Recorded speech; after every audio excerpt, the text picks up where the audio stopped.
God's men should never mistake the humbleness and the lowliness and the long-suffering of God as if He's forgotten about our sin. I mean, He has forgiven us of our sin. He remembers them no more. But wait a minute, judgment begins at the house of God. You're going to die, and everything you lived for outside of the will of Christ is going to burn. Everything. A fortress is strength. A fortress is might. Not only a center of defense, but a place of strategic planning and offense. Our God does not expect us to wait for the darkness to enclose around us. He expects us to take up His banner and fight the darkness with His light. You want to know what the biggest problem with America is? The pulpits in this country.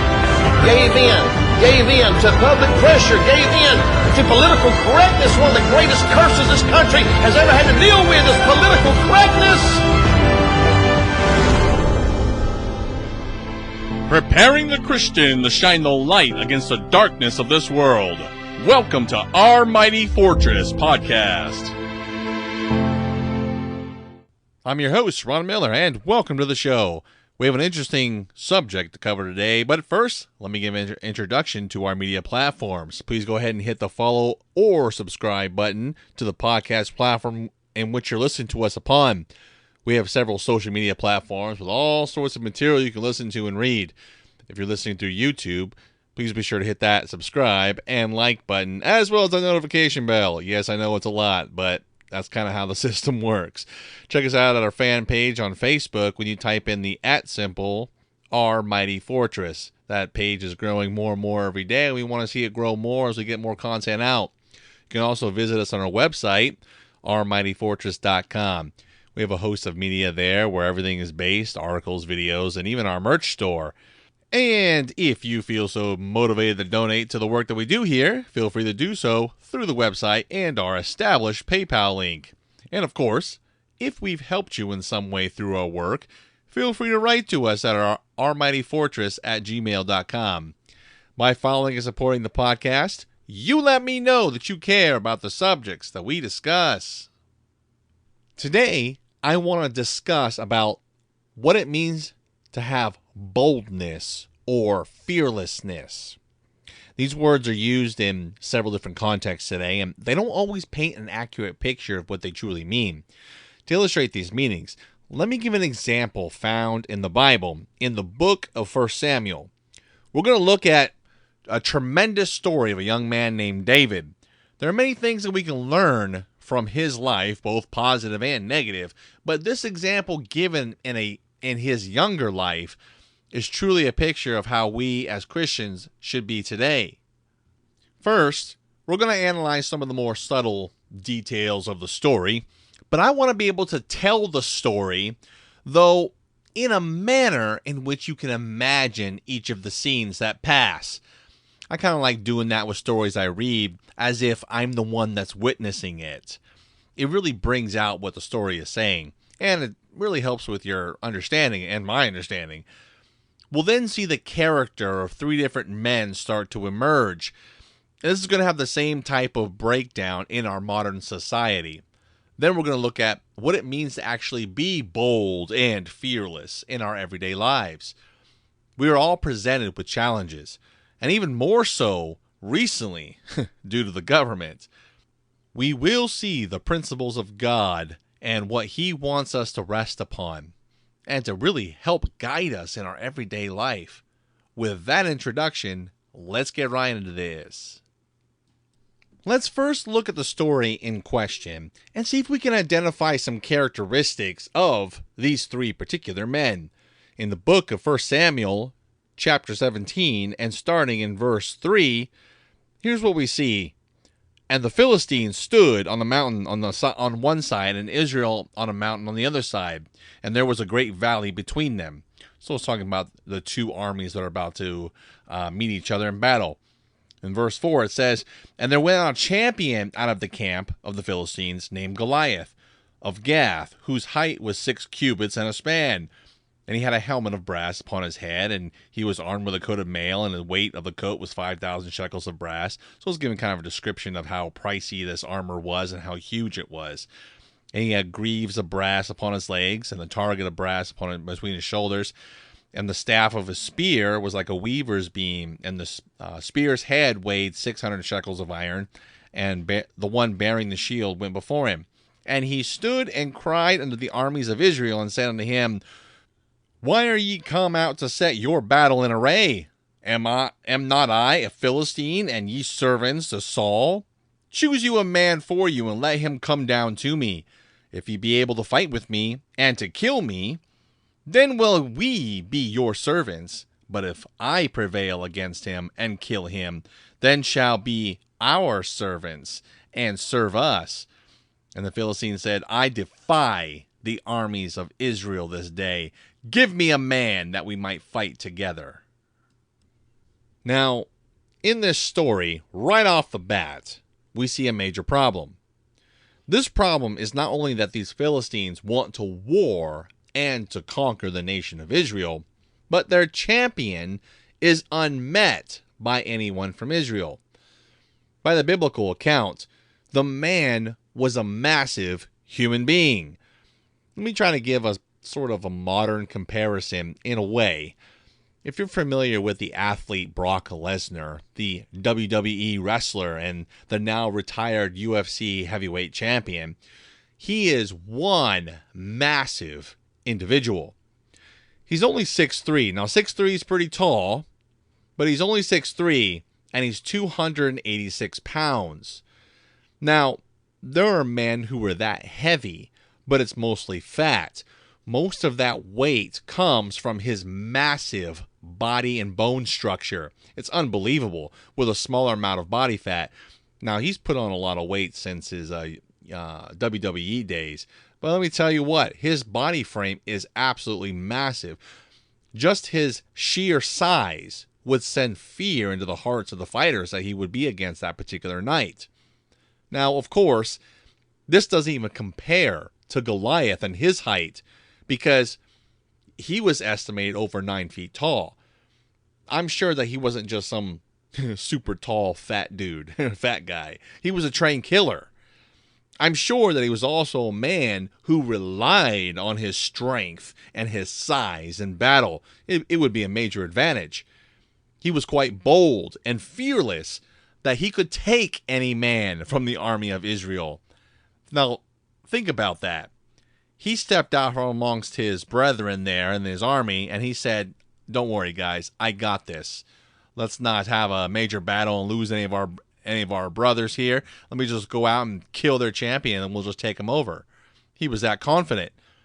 He was a battle-hardened veteran as well, and he believed that he could take any man toe-to-toe. We're also going to see more of his frame of mind a bit later as we progress. But let's look at the next major character in the story. Now we have the king of Israel named Saul, who was at the head of the army that day.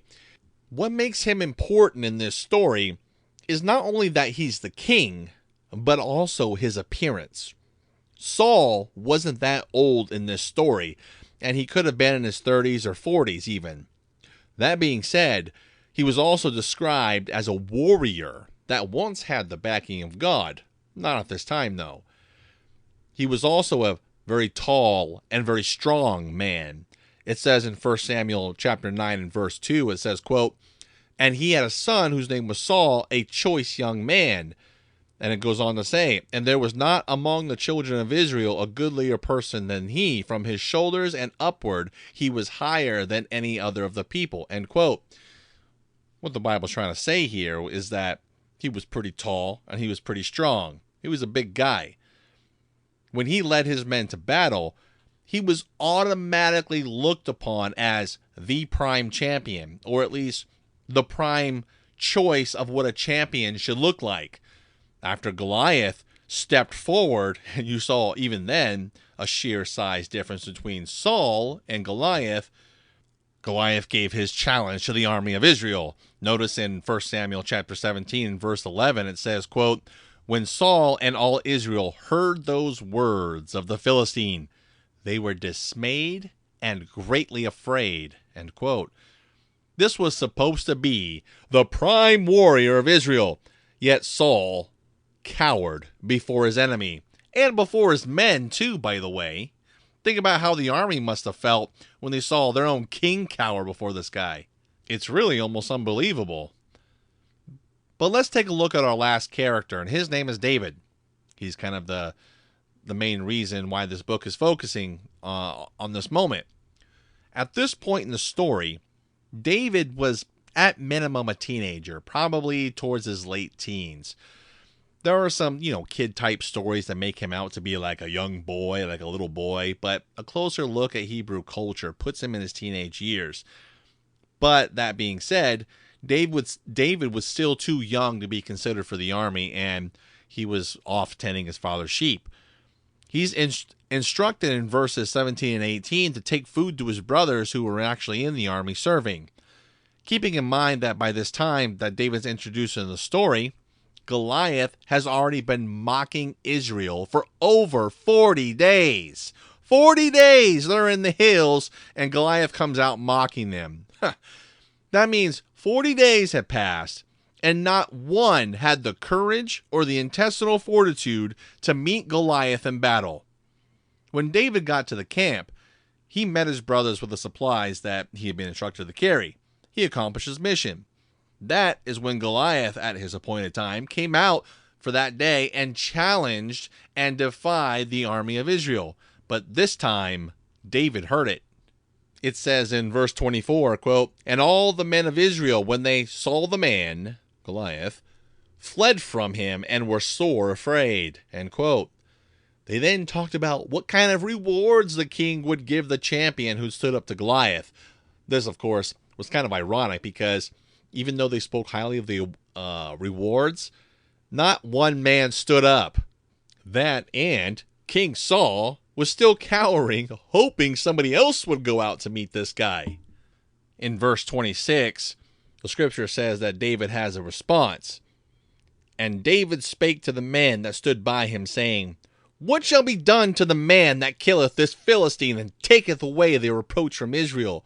For who is this uncircumcised Philistine that should defy the armies of the living God?" And the people answered him after this manner, saying, "So shall it be done to the man that killeth him." David was full of righteous indignation against this man who would come out and say these things, but no one from Israel would meet the challenge. This next part is important because in verse 28, his brothers, who were in the army, mind you, they get embarrassed and angry because they're a part of the army. They're a part of it. So they're listening to him, so they feel convicted about this. They ridiculed David for even thinking of what they were thinking was insulting to their pride. Right off the bat, there is opposition from people who were supposed to be on the same side. Somebody stands up, David stands up and says something, and he receives opposition from people who were supposed to be on his side. That's important to note. What does David say in his response? In verse 29, it says, quote, "And David said, What have I now done? Is there not a cause?"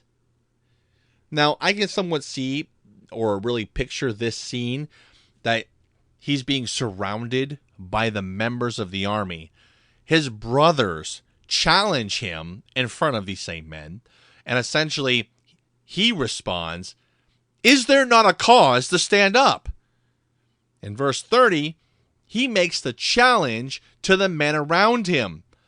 I can see this as he looks around to the men and says, "Well, is there not a cause? Are you going to stand up? Are you going to stand up? Is there not a cause?" Think for a moment about this scene. You have a young man who comes into a military camp of fearful men who were supposed to be a part of a national army standing up to foreign enemies. I can imagine these men felt shame as David went by challenging them. But who was going to counter what he said? Who was going to stand up to the boy's challenge? Nobody. Not his brothers, not their companions, and surely not even the king. What we do see is that word about David started to get around. He was then brought before the king. And then when Saul beheld him, David said, starting in verse 32, let no man's heart fail because of him, talking about the Philistine. Thy servant will go out and fight this Philistine. And Saul said to David, thou art not able to go against this Philistine to fight with him, for thou art but a youth, and he a man of war from his youth. End quote. Was this just a case of what they call little man syndrome on David's part? This is basically, what they say, a shorter person who acts bold and brave to compensate for their lack of size. That, or it's more commonly used about Chihuahuas, these little dogs are so bold and brave, they'll take on these massive dogs, and ironically enough, many of these massive dogs will bow to the Chihuahua. It's kind of funny how that works out. Not always, though. I've seen some pit bulls. We won't go there.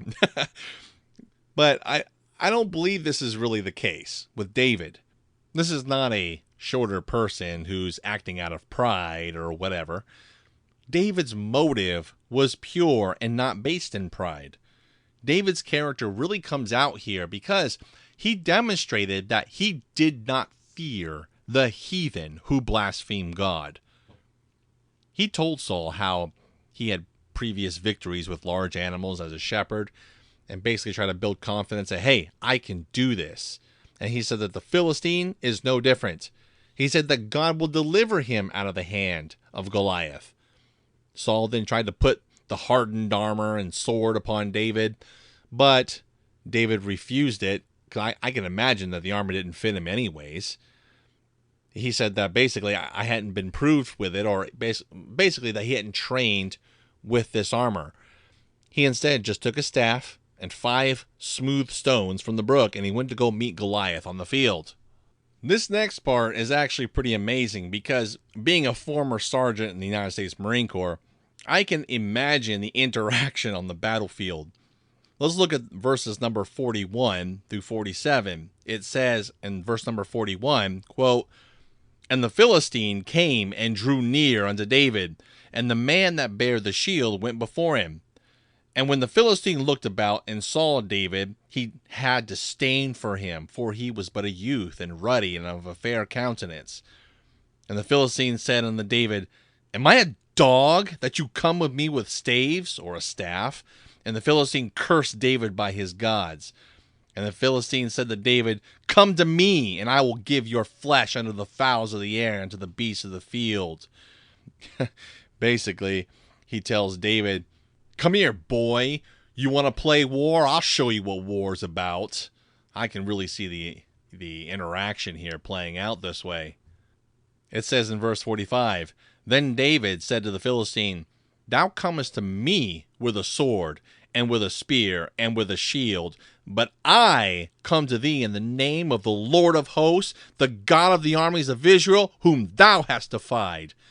This day will the Lord deliver thee into mine hand, and I will smite thee and take thy head from thee, and I will give the carcass of the host of the Philistines this day unto the fowls of the air, unto the wild beasts of the earth, that all the earth may know that there is a God in Israel. And all the assembly shall know that the Lord saveth not with sword or spear, for the battle is the Lord's, and he will give you into our hands. End quote.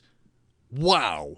The boldness, the fearlessness to stand before a massive warrior and not only trade words back and forth, but be willing to come forth and put his weapons in front of his mouth. Now keep this in mind. This is a teenage boy.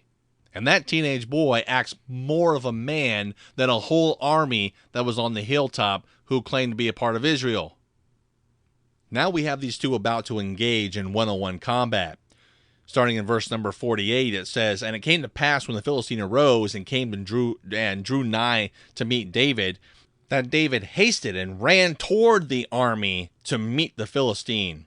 And David put his hand in the bag, and took thence a stone, and slang it, and smote the Philistine in his forehead, that the stone sunk into his forehead, and he fell upon the face of the earth. So David prevailed over the Philistine with a sling and with a stone, and smote the Philistine, and slew him. But there was no sword in the hand of David. Therefore David ran, and stood upon the Philistine, and took his sword, and drew it out of the sheath thereof, and slew him, and cut off the head therewith. And when the Philistines saw their champion was dead, they fled. And the men of Israel and of Judah arose, and shouted, and pursued the Philistines, until thou come to the valley, and to the gates of Ekron. And the wounded of the Philistines fell down by the way of Shaaraim, and unto Gath, and unto Ekron, which are basically the cities of the Philistines. And the children of Israel returned from chasing after the Philistines, and they spoiled their tents. And this is even better. And David took the head of the Philistine and brought it to Jerusalem, and he put his armor in the tent. Now, just to recap here, Goliath closed in, armed to the teeth. Now, you think about this moment. David doesn't have a whole lot of armor on, or any armor really at all. And he's got a staff and a sling. And he's a teenage boy, 15, 16, around that age or so. And he's closing in to battle with a man who's highly armored. In mid-stride, David took a stone from his bag and slung it towards his heavily armored soldier. The stone sunk into Goliath's head, and he fell over. Now, it says that it caved his head a bit. It didn't say that it killed him, though, because it said that when David came up to him, he took Goliath's sword and slew him and then cut off his head. So maybe he was still partly alive, but severely and dramatically, injured from the sling, really cracking his head open. But David came over to finish the job, and then he cut off his head. Now that's awesome. Notice that one teenage boy's bravery, and really his entrance into manhood, inspired a whole army to fight. Imagine, a teenage boy met a giant of a man on the battlefield. Look, did David have some reservation about doing this? You know what? I'm sure that he did. But it was the overwhelming drive to stand up and do what is right and set aside that fear that pushed him forward. He decided that despite the adversity he received from his own people, he was going to meet this unbeliever on the battlefield and show him that there was a God in Israel and that he had a champion. David wasn't some sort of superhuman or Avenger or Marvel comic superhero or whatever. He was an average person, but with unaverage power of God upon him. He chose to rely upon the power of God instead of his own strength. There are some very powerful lessons that we can learn here. And we can tend to think that hey, we're so much smarter, so much more advanced and enlightened compared to these people of the past. But we're not really that much different. Take away the technology and all the toys, and you're still left with a people who still have the same types of attitudes, the same types of personalities as we have today. Adversity can come in many forms, but a person's character is truly tested in how they respond to it. We have a saying in the Marine Corps that you can say all sorts of things about what you think you're just going to do in a combat scenario, but we truly find out who the real men are, who the real heroes are, when the bullets actually start flying. Now, this can be applied to many different situations, even with what we consider as normal life. It starts with a problem or a call to address a situation. There are going to be many who say, "Not I," or "I'm not going to risk my neck for that." This could be a more personal, moral problem, or it can be even a national one. Then there's one who chooses to stand up, but then he or she will receive criticism from the very people who were supposed to be on their side. But of course, mind you, wouldn't do anything in the very first place. That person has the choice to either stop there or push on and pursue. But how many cave in to that initial pressure? A lot. The ones that decide that their conscience is worth more than the criticism, then they go on to face the challenge. They can either conquer it or die trying. All of a sudden, hope is sparked in the people who once criticized that individual. That hope turns into an action, and a group of people succeed to accomplish something great. The one that gets the credit was the one that chose to stand and take action first. History is filled with these men and women, mind you, but something's very different in this story. The Almighty God of the Bible chose to use a man named David, who was not even grown, mind you, and he chose to stand, to conquer, and to inspire those around him. God used the smaller things to stand against the larger evil. It wasn't a man's charisma that made the difference, or some pre-battle speech that made, inspired the men to go to war. But it was a young man who had the power of God upon him. That made all the difference in the world for a nation. How about us?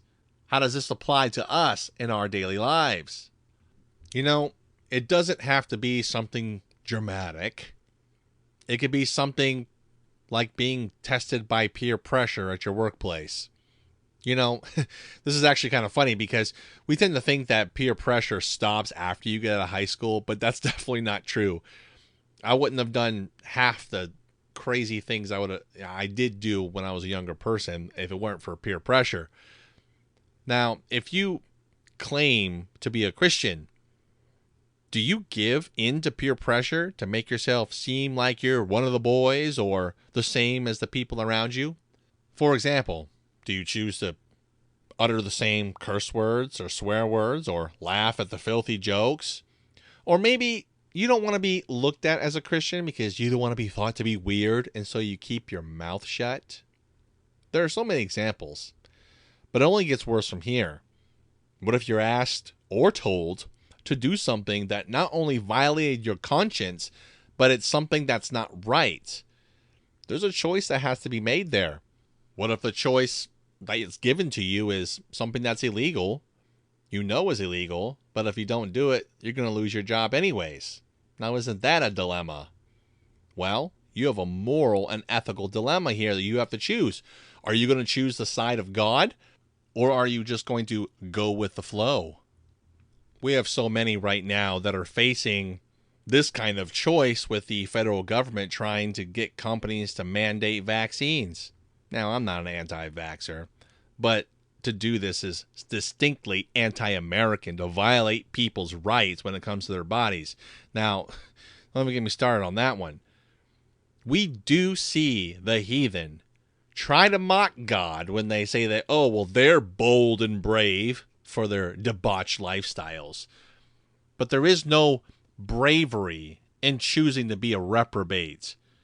What is brave is standing outside the general idolatrous population and standing for God. We are also not talking about a God, little g God, of your own making that you want the Bible to picture as your little g God. There's a lot of people who walk around with their pocket Jesus. Now, that's a message all in itself. We're talking about the complete and absolute teaching of God and everything that he defines as moral and good. That decision is not going to be a popular one in this world, especially nowadays where people are more willing to be open and filthy in their communications. The enemies of God will be sure to mock and despise you, but know that they hate the God that you serve, and it's not really you. It's only for a relatively short amount of time as well, because everyone will reap what they sow. The book of Galatians chapter 6 and verse 7 says, quote, "Be not deceived, God is not mocked, for whatsoever a man soweth, that shall he also reap." Verse 8 says, "For he that soweth to his flesh shall the flesh reap corruption, but he that soweth to the Spirit shall of the Spirit reap life everlasting." End quote. The story here in 1 Samuel 17 is one that's pretty rich with interactions that we can really learn from, both in what to do and what not to do. When a person chooses to stand for what is right, the Lord will be with him. Boldness and fearlessness in your workplace or in any given situation can make all the difference in the world for the cause of Christ. Little did David know we would be reading about his exploits thousands of years later and the lessons that they teach. It's not that just the Bible tells about these kind of stories. But history is filled with these stories of God being with the people in victories, in trials, and even tragedies. Either way, God gets the glory in these magnificent stories that are told. I hope this is encouraging and to help embolden you, even though this world is getting darker. In the words of Jesus Christ, the book of Matthew chapter 5 and verse 16, "Let your light so shine before men that they may see your good works and glorify your Father which is in heaven." I want to thank you for listening. And be sure to follow us on the podcast media. Take a look at our website, ourmightyfortress.com, and subscribe for more updates. Stay tuned next time for more great content, and remember to find your refuge and strength in our mighty fortress.